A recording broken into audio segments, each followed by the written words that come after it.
Welcome back to the Echo Pod. We have to my left, Hi, I'm Kevin Sunga. and I'm Quincel.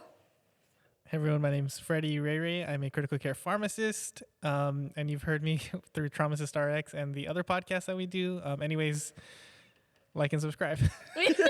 I think we shook our head because we didn't even say who we were. Should I introduce myself? No, we did the right thing, Freddie. Okay. Yeah, So- we're going to copy that. We're going to copy that. So go ahead, Yeah. Quincel. We'll go I'm back. Quincel from Echo Little Manila's team, the Echo Program Coordinator. And what's up, everyone? Again, Kevin Sunga. I am the Equity in COVID and Health Outcomes, or ECHO Team Program Director. And thanks for joining us today. Welcome. Yeah, and we're back to debunk more myths. Yes, part 2 of COVID myths and vaccine information and all the other good stuff. Yeah, this was such a popular topic. I think for those who watched the first episode on the myths, we only got 3 mentioned out of probably 16 or so that we had listed. So this is a pretty expansive topic. But you know what? For our listeners and viewers out there, we're going to make this a really quick podcast. We're just going to address all the myths in about 2 minutes. And Freddie, speed round, ready, set, go. Number 1, getting the COVID-19 vaccine means yes. Okay, myth. No. No? Okay, no, it doesn't give you? Okay. So the side effects of the COVID-19 vaccine are dangerous. No. Okay. Myth, I think we're on 4 now. The COVID-19 vaccine enters your cells and changes your data. No. DNA, data. Okay, this is a mess. I'm sorry. No, we're just kidding. yeah. We do have some lined up myths and facts that we're going to go over. But to kind of recap, if you haven't seen the previous episode on myths and facts, we talked about misinformation versus disinformation. So let's kind of kick it off with that. And then we're going to get into some of the really important myths that we've seen and encountered in our daily lives. Yeah, I think that's a good one. And thank you for pointing out. We just wanted to point out that we take these myths and this misinformation very seriously. I think we wanted to get to the point where we really want to take all the time that we can to talk about this and address it with you. So sort of that speed round was a joke. We shouldn't have to do that, but we got to, have some fun with it too. Yeah, liven it up. Hope But you you're learned a lot. Freddie. Yeah, I know. Did you take your notes? If you only got 2 minutes in your day, that should have been ample information for you. But yes, before we kick off into diving deeper with our myths and misinformation, it's talking about misinformation, the difference between misinformation and disinformation. And Quincel, you did a great job last time of talking about misinformation and disinformation. Can you give us and also to everyone who's listening, the reminder of what the difference between those are? Yeah, so for me, misinformation is false or inaccurate information. It's getting the facts wrong, but disinformation is facts and false. Oh, sorry. Perfect. That was part of the notes. You got to correct okay. this time. Disinformation is wrong on purpose, so it's malintent. Good job. You have to keep your job. All right. Yeah. Dang it. But you're right. So the difference between the two is the intent. So we want to tell folks misinformation. We know that your intent isn't bad. And we hear incorrect things. So we, here at this podcast, the Echo Pod, giving voice to community-led solutions, we're here to help clear that up with you. And we have very professional and experienced folks on the podcast, Dr. Freddie Ray, Quincel, and I guess me. I think we could jump into it and continue the conversation that we had last time. Yeah, jump right in. So what are we kicking off? Because this is a vast world. So the first one is the vaccine ingredients myths. Are they dangerous? Yeah, What should we be worried about? Microchips everywhere. Microchips. Everyone is chipped to the max. Everyone. How many chips do you have? I think I have 4. Since I was a kid, it kind of started. Oh, that's probably true. I'm at 45. By force, Yeah. right? This is We how don't they even get know. the ads Yeah. to you, like the Amazon ads. That's how they get through you. the vaccine. No. Yeah. In all honesty, I think one of the biggest questions we still get, at least on the ground, is what are in the vaccines? We know that people get vaccines ever since they're born. You get your hepatitis B vaccine. Every year, people get their influenza vaccine. And now we have these COVID vaccines that are mRNA, which is new technology to most of the world, right? Are they safe? What's inside of them, right? So let's just start about breaking down what is inside of the COVID vaccines. You can think about the ingredients in the COVID vaccines as three different parts. So you have the genetic material, which is the most important part. This contains the mRNA. So all that means is it's called messenger RNA. Our bodies make messenger RNA all the time to make all the cells and proteins in our body. In this case, the vaccines have mRNA, which tells your immune system how to make spike proteins to fight and to teach your immune system to fight COVID. So mRNA, for those, another kind of myth associated with the vaccines is the vaccines will harm my DNA, will alter my DNA in some sort of fashion. mRNA enters your cells, but does not affect your DNA. So it's too big to enter your nucleus of your cells, which is where all the genetic magic happens. So you don't have to be worried about that. So part one is mRNA. That is the signaling protein or signaling stuff, ingredients to help you make the spike protein to teach your immune system. All right, part two are the lipids or fatty components of the vaccine. So what these are, you can think about like a suit of armor for your mRNA. So things like polyethylene glycol, which are ingredients found in eye drops, shampoos, foods that we eat on a daily basis, Miralax, if you're someone who takes that medication for constipation. Something similar to that is inside of the vaccine in very small amounts. And what it does is creates a protective layer because our bodies are super defensive. They fight anything that's foreign, and it helps your mRNA get inside of your cells. So it's kind of like a bodyguard or something that's, all right, I'm going to guide you into the human body and bring you into the cells. So that's all it does. It doesn't cause anything toxic to your body because we see it in our daily lives. We eat, polyethylene glycol stuff. Number three are the salts and other ingredients that help stabilize the vaccine. So some things you might see in the vaccine ingredients, if you were to go and Google CDC vaccine COVID ingredients, you'd see things like dextrose. So dextrose or sucrose, which are sugars. We see that in fruits, table sugar, that sort of thing. So why would there be sugar in the vaccines? So our body is made of sugar, proteins, vitamins, and other nutrients. And what this does is help the vaccine stay happy in the body. So without all these sugars and salts, so things like sodium chloride, which is table salt, potassium acetate, which is found in vitamins and minerals and all that sort of stuff and in our bodies, without these little chemicals that are in very, very small amounts in the vaccine's not going to be happy in our body's not going to be happy with the vaccine, and it's going to make you have a more irritated reaction. And also some of these salts and stabilizers help make sure that the vaccine stays fresh in the freezer. Yeah. So all these three ingredients are the only things in the vaccines, and you could have a more comprehensive list if you go to the CDC website. But I'm here to tell you that the vaccines aren't made out of anything but these three sorts of ingredients. So genetic material, which our body already makes anyways, this is just to the COVID protein. We have the lipids, which help the genetic material get into our cells, but not into our nucleus. And we also have the salts and solubles. So no. No microchips, doesn't change your DNA.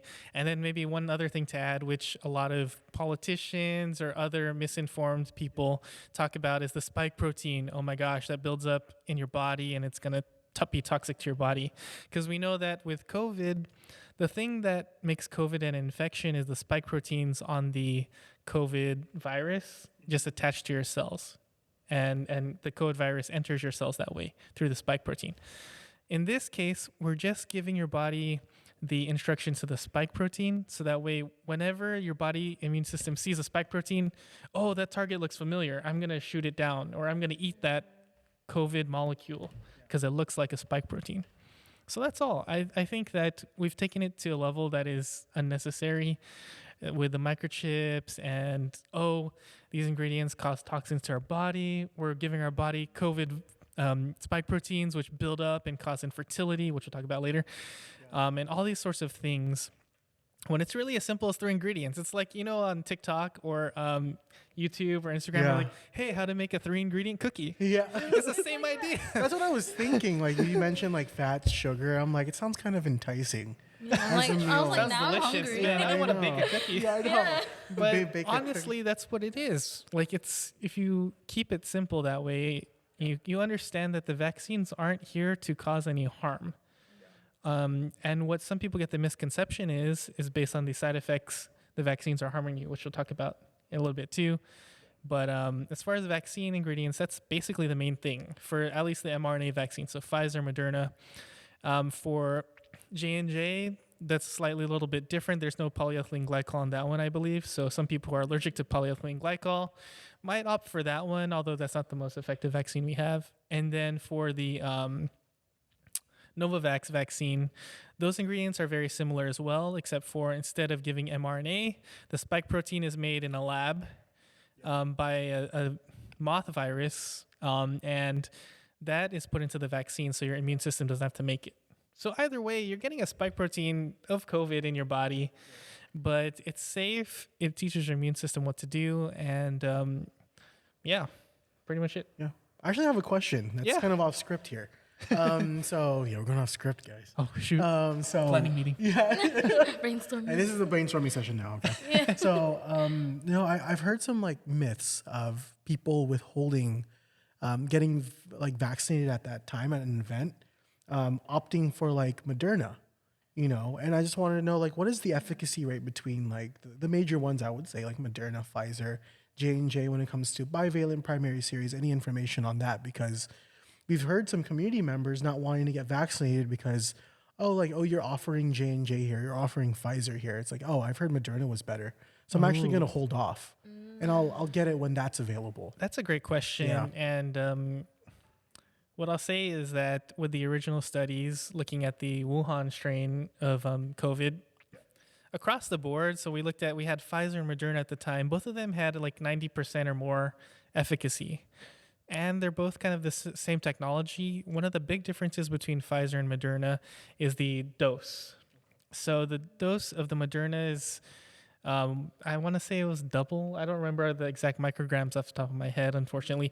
But it was a higher dose in general. So let's just, in terms of numbers, let's just say the dose of the Pfizer vaccine is like 1, and then the dose of the Moderna vaccine is like a 5 out of 10. So it's like there's a way more dose, and when you think about dosing things, like the higher the dose, you're going to get a higher efficacy.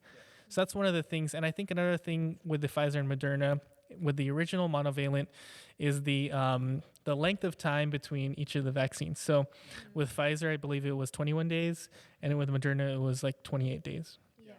So our immune system is very interesting. When you start spacing out vaccines, it actually becomes a little bit more effective. So like, for instance, hepatitis B, you have like dose number 1 at birth, and then dose number 2 at 2 months, and then dose number 3 at like 6 months. Or don't quote me on that because I didn't really prepare for that. But what I'm trying to say is basically that's the spacing and also the amount of dose are things that affect how well the vaccine works.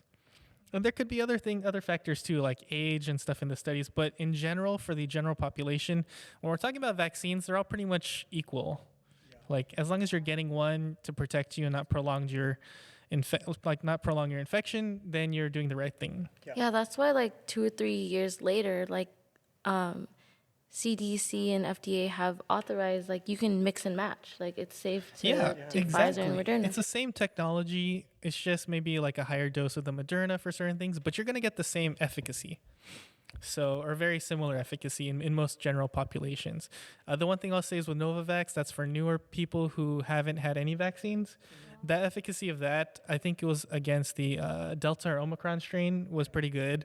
I think it was upwards of 80 to 90%. So very similar efficacy. And then J&J, we found it is effective with 1 dose, but 2 doses was better. But we're saying like maybe we shouldn't even give the J&J because of the side effects. But it really depends on what's available to you wherever you're getting your vaccines.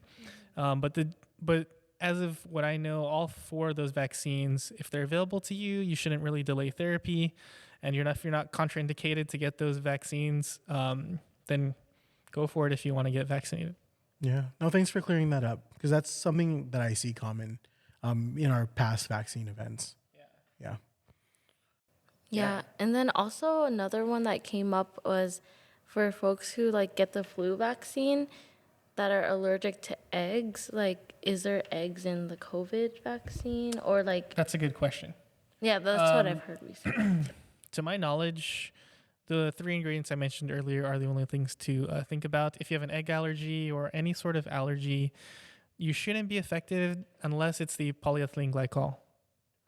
Yeah. So they're not made in the same way as flu vaccines are. It's a different method. So, and also, just FYI, there are flu vaccines that don't have egg in them. So you can always ask your pharmacist or pharmacy about that. There's alternatives for you. Yeah.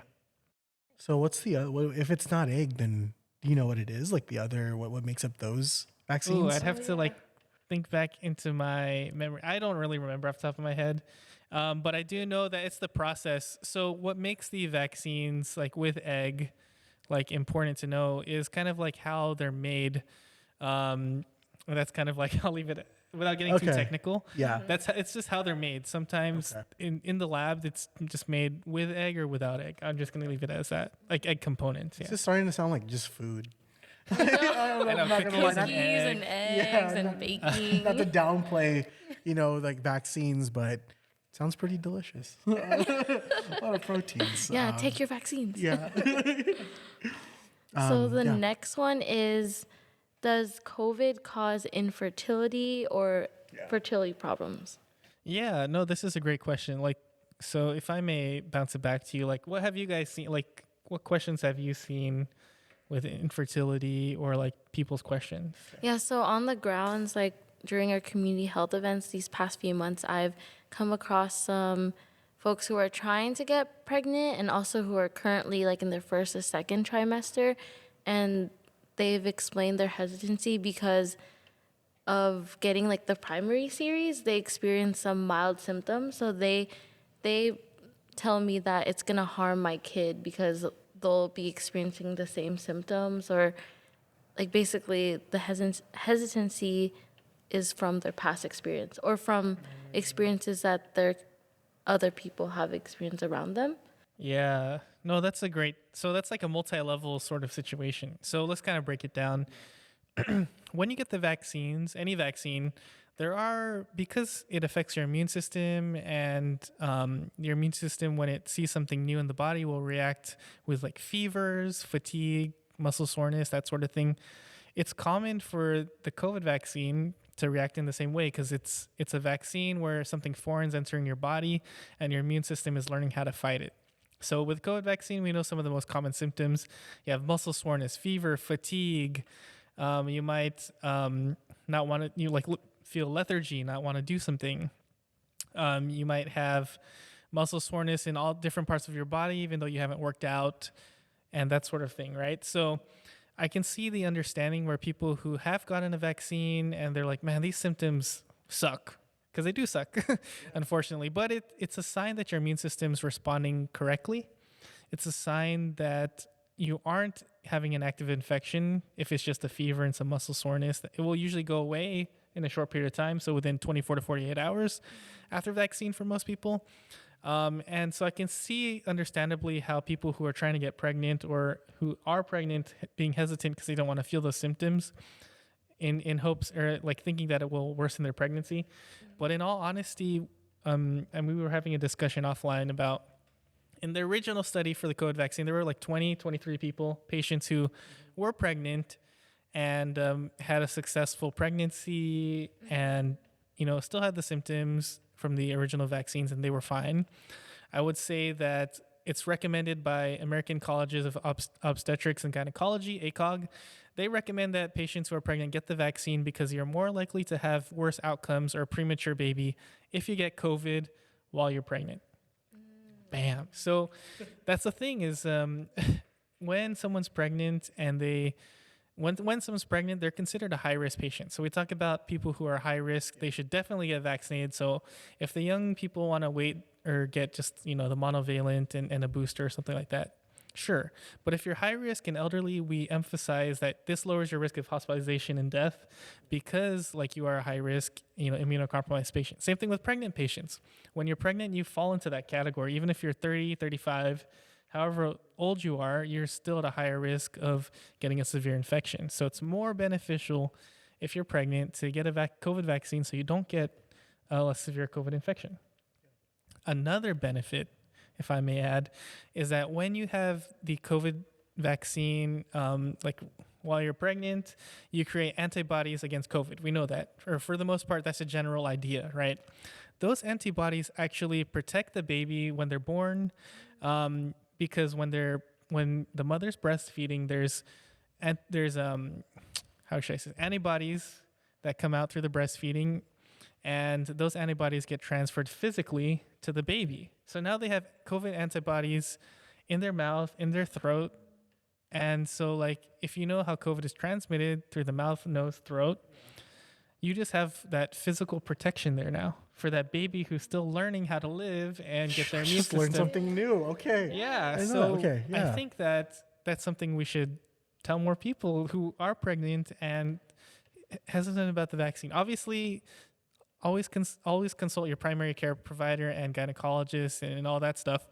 But that shouldn't take away from the inherent benefits that we do know from doing studies post-COVID and vaccine, post-COVID infection, what we know from the past 3 years. So that's something we should emphasize in those patients. I didn't know that even. Yeah, it's a pretty interesting thing. And so there's inherent benefits, or what we call like extra benefits to getting the vaccine for like the mom or anything like that, is those things transfer over to the baby. Just like extra protection you didn't even think about. It's more beneficial to get vaccinated. Yes. Yeah. Like that's the takeaway. 100%. Like, yeah. 'Cause I would say and because Quincel, I know you joined the team like a little bit like later in 2022, and that was actually the case for me when I was in early 2021, when we were still dealing with primary series and also like monovalent vaccines. It was there was an expecting mother at one of the vaccine clinics here in Stockton, and English was her Spanish was her primary language. And we actually saw like probably 3 or 4 expecting mothers come to the clinic. And the husbands would actually get vaccinated, but the mothers would not. They choose not to. But we'd share this information, not to to the extent that what you just explained, which is very comprehensive, but we shared a little bit of like the science behind how it's not going to affect her, the mothers, and we yielded a 50% like success rate. Oh, that's good. So yeah, like just I think what I really appreciate is like the depth of what you just explained, like the antibodies. Yeah. It's stuff that we don't know, especially if we're not a Exactly. clinician. And I know you keep up with it, as a doctor and in your field. So we need more of that. Oh, Yeah. thanks. Thank you. We No, do. I think that this is why we work together. And it's like getting the scientific facts, kind of making it easy to understand for our community. And then you guys who are on the ground have that ability to educate. Like, this is what the data says. And obviously, if things change, we try to update as best as we can and educate. But that's what it is right now. And if when COVID first happened, with the hospital I work at, one of the primary specialties is obstetrics and gynecology and all that stuff. And so one of the biggest questions for all those pregnant patients is like, should I get vaccinated? And unfortunately, I had one patient who was very hesitant to get the vaccine and ended up in the ICU, our COVID ICU, and had really, really poor outcomes, unfortunately. So the baby was born prematurely. The mom had to stay in the ICU separated from the baby for like a few months. And because they were pregnant, it limits the amount of medications you can give and the types of medications you can give. Or if you give these medications, they can cause contraindications or side effects for the baby. So you put yourself in a really hard spot by getting COVID while you're pregnant and not being vaccinated. So again, like, we've seen the good and the bad, but mainly like we see the benefits. And again, like in medicine, in healthcare, we're trying to get the most benefit out of treatments for our patients. That's the goal. And sometimes there are risks associated with that, but as clinicians, we should be monitoring that as well. So anyways, that's just a little taste of what I've been through with the pandemic and pregnant patients and what we do to mitigate all these scary things. Yeah, because isn't it when babies are born, you're recommended to get certain vaccines? So Yeah. why not like get that extra protection Exactly. anyways? Yeah, I mean, you get every baby when they're born, it's like automatically you should be getting your hepatitis B vaccine. The mom gets their Tdap and their flu vaccine while they're pregnant. The family members get it. So it's like this nothing different than what we do with other vaccines. It's just because it's new, but this technology has been kind of researched for the last few decades. So. Yeah, and the most recent eligibility is 6 months and older can get it. So Yeah. it's not far fetched at this point, and we know so much about the vaccines we've given, or billions of people have gotten a COVID vaccine, in the last 3 years. So we know so much about them, and for those who are pregnant, and obviously you should be cautious, because that's the right thing to do, is be cautious and ask questions. Like, I hope this is one thing to get off your chest. Yeah. And I know, man, that's such a funny. Sorry, You guys cannot hear it, but yeah. we have communication in our. Yeah, we Finally there's heard this it. like Mortal Kombat 5 minutes. So if we chuckle, yeah, telling you. But anyway, For the next few podcasts, I'm going to chuckle every time I hear that. yeah, we're still 5 adjusting to it. 5 minutes. Shall we move on to some more myths? Yeah, I was gonna say we talked about vaccines, but that's not the only medication or sort of treatment that our community members take in order to mitigate symptoms.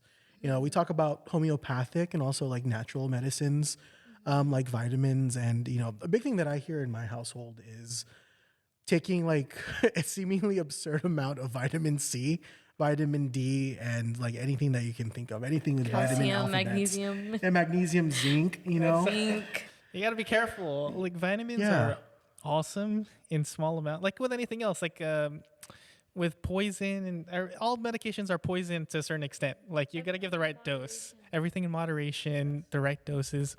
So yeah, no, that's a very common thing. Is at the very beginning of the pandemic, we threw everything at patients.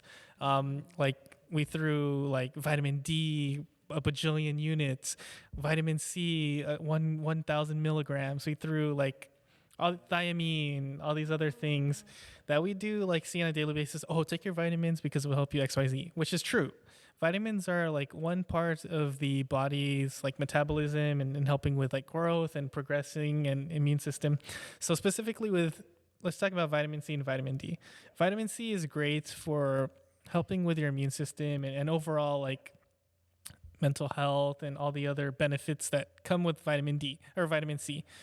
You don't want to overdo it, even though vitamin C, you can't necessarily overdose because you pee it all out. It's kind of a waste of your money, and also like the misconception and things like that. And it honestly, it's somewhat of a placebo effect, to be honest. Oh yeah. Oh, I mean, you is take there a your vitamin. max that you could? Is there a max? I mean, whatever is on your daily vitamin is what I would go by. Okay. Yeah. So that's the most like efficacy like type of level. Yeah, like your body can absorb. So some people take Yeah. emergency, which is like an insane amount of vitamin C. That's Oh, like the I max. do. No, I like emergency too. Honestly, one, it tastes good and it's like fizzy. And Yeah. You're gonna Carbonated. pee it all out Yeah. with vitamin C, so that's fine. Unless you. So, I'll go into the next vitamin and then we'll kind of talk about like kidney issues and things like that. So vitamin D, is one where there was one. So why is vitamin D such a big hype, right, with COVID? It's because there was somebody who did a study of taking vitamin D, 200,000 international units. So the typical dose is like anywhere between 600 to 800 units a day. So that was multiple times more. I don't know if whatever that would be, 200,000 divided by 600. So you can do the math at home. But anyways, that's a huge dose. And they did this in this group of patients. And honestly, the data didn't show any difference in COVID infection. So honestly, it was not a really good study. But basically what we're seeing here, like I know that I've experienced family members and close members in my circle taking like tons and tons of vitamin D. So they take their like calcium and vitamin D, which is perfectly fine. And then they take Centrum with like extra vitamin D, and that's where it kind of gets iffy. And then they also get another thing of vitamin D capsules with vitamin whatever. Yeah. So it's good to take a daily vitamin. Sure, that's fine with me. But where it gets to be an issue is when you overdose on vitamin D specifically, you run into issues with kidney problems, which is a big thing with Filipinos. So Filipinos, a lot of them suffer from kidney disease, chronic kidney disease, CKD. And so you worsen that when you take extra vitamin D. Vitamin D can cause kidney stones when left or when you take too much. It can also cause your kidneys to shut down. So those are the two main things, and also causes things even at like lower but high doses. So like, I don't know, in the 3,000, 2,000 unit range, which is where a lot of people take daily, which is really bad. Headaches, dizziness, nausea, vomiting, all these things that can be avoided because you're just taking too much vitamins. So Is there anything else that we should be aware of, like other vitamins that can potentially pose like a health risk if we OD? yeah, I think that so any vitamin that you take at home, so the once daily ones, I would just keep it as once daily. I think the general thing is like for people who take other medications, like blood pressure medications, who have kidney issues, who are elderly, and there's a lot of drug interactions with any vitamins you take. So moderation is best. Once a day is totally fine. Just follow the instructions, and I would just do that. And I would double check. Sometimes vitamins have double or like the same thing. So maybe one day you take your Centrum, and then the other day you take your hair vitamin, but not together because you're doubling up on something that's probably not helpful to you, and you're wasting money. Yeah. Yeah. This is for the population that takes gummy vitamins, because I like gummy vitamins. I like. And so just, I took some today. yeah, like be careful, you know, like, Yeah. yeah. And so, you know, like those may seem like just regular gummy bears, but also to be just cognizant of the fact, like, even though it tastes yummy, like they are packed with vitamins and other like minerals, and just to be very cautious too. Cause I know there could be some kids who are taking like little critter, like gummies, Yeah. you know, yeah. You don't want to overdo your vitamins.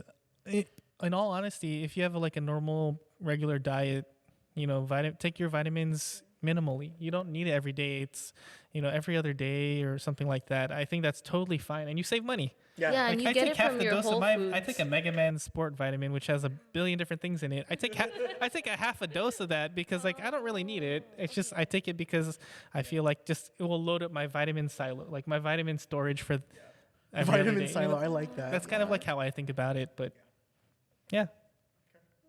Well, that's something that we see.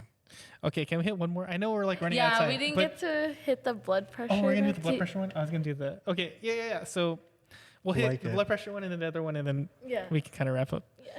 So we can Yeah. close this myth podcast. Anyways, all right. So blood pressure and COVID. We know that in the news you might hear, oh, COVID attacks something called the ACE receptor. So the ACE2 receptor is responsible for a lot of things in the body, including blood pressure.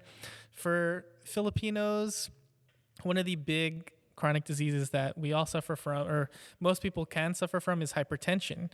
And one of the top medications to give people with hypertension are ACE inhibitors like lisinopril, captopril. You might hear that sort of medication, or even ARBs. So losartan is one that you might hear that maybe you or your relatives are on.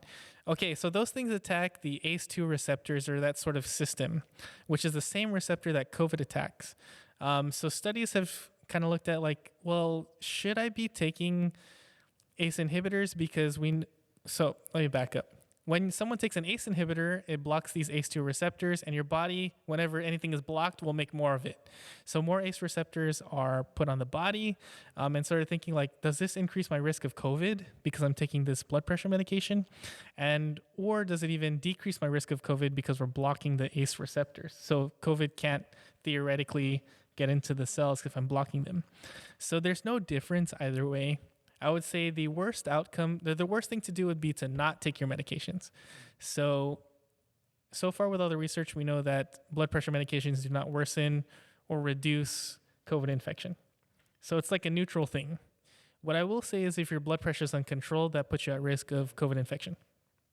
So take your medications. If you have questions, ask your pharmacist, ask your primary care provider. But at this time, there's nothing to say that taking blood pressure medications will increase your risk of COVID. Cool. So any medical comorbidity that's uncontrolled is a risk factor. basically. Exactly. So your diabetes, you got to Diabetes. control that. Hypertension, hypercholesterol. I think of stroke, like a huge thing that's been affecting at Yes. least like, my family and Yeah. folks that I do know is the uncontrolled blood pressure has led to a lot of people having stroke. Exactly. That is one of the big risk factors, bleeding, strokes, and also strokes where you have clots. So you have to be careful, control your chronic diseases, and that will put you way better off for COVID infection. All right. And the last one is the precautions that people take. Yeah. So one common question, and I've traveled to Hawaii recently and seen. I personally wear like a KN95 on the plane, which is totally fine. one of the biggest questions I get is like, should I still wear an N95 while traveling? Or like, actually, they say it not as a question, but I'm like, I'm gonna I'm wear, going It's more I'm of a gonna wear an statement than it is a N95 question. while traveling. Yeah. And I asked them like, why not a KN95? And so they say, well, aren't N95s more like tight or they're more like secure? And the answer to that question is like yes and no. So what my recommendation is, if you're someone traveling and it's not a healthcare professional or uses N95s daily, like a KN95 has some of the same specifications, except for you don't need to get fitted for it usually. So N95s are important for healthcare providers and other workers because you should be professionally fitted for them. So it's a whole ordeal. You go into this like chamber, they spray like this bitter or sweet spray and like, all right, tell me when you taste it. If you taste it, then you fail that size for the N95. They make you wear this whole suit and they spray into it and you do all these things and talk and stuff like that because they're fitting the N95 specifically for you. So if you're someone who doesn't do that or never gets professionally tested or professionally fitted, you're wearing something that might actually be worse for you. So there's gaps in N95s that people don't even think about. You might not even wearing both straps. So I've seen that where people cut off the straps and they tie them together. So there's like, Expose well, the you might nose. as well not do that. I mean, you might as well just wear a regular mask if you're going to wear a Surgical mask. Surgical mask if you're going to do that. So basically what I'm saying is if you're not professionally fitted for a N95, KN95s are a good thing and it's a pretty good seal. I mean, it's not going to be perfect, but if you're looking for some protection while traveling, I would do that. Something I want to plug too is I know like the availability of mask was most readily available at like the height of the pandemic, but we're also working with our like local health jurisdictions to see if we could get more. Nice. So especially if you're traveling, like we even just like a good practice in general, to protect yourselves from like the cold and the flu, like masking up is still a good, it's good. It's a good protocol or good, practice to protect yourself. But yeah, we just want to plug the information that you're providing to see what that means for our community. But thanks for reiterating that. I know. Yeah. We're N95 and I'm just like super strapped with the visor. Yeah, the whole thing. Yeah, exactly. Yeah. What I'll say is like, as we continue to get from a pandemic to endemic situation, masking is becoming less and less, which is totally fine if you're like fully vaccinated or like, you should get vaccinated if you want and you try to be as safe as possible. But like, this was just a question that came up for people who do travel and, are pretty scared about it and things like that. So anyways, that's kind of all I wanted to say about that. Yeah, thank you for sharing. Yeah, because to this day we hand out free surgical masks, free KN95s from our source, which is the local health jurisdictions, and we still give out COVID tests. So we're here for you, and yeah, we'll try to continue getting these free resources from our healthcare systems. Yeah, it's true. All right. Well, I really appreciate it. I think this is the end of part 2 of the myths. And it I doesn't think end, so. though. That's Maybe the we'll do thing. part 3. We'll see. I know. Yeah, We'll see. Or we'll do as other more healthcare myths stuff. come up And and questions. there's a lot out there. And, again, if you have any myths or any misinformation or anything that you hear that you need clarifying, feel free to reach out to us at Echo Little Manila from our Instagram page and also at TraumaCysRx. We're here for you. I think what we're really trying to do is trying to get that information out, but also trying to find a way to connect you to those resources.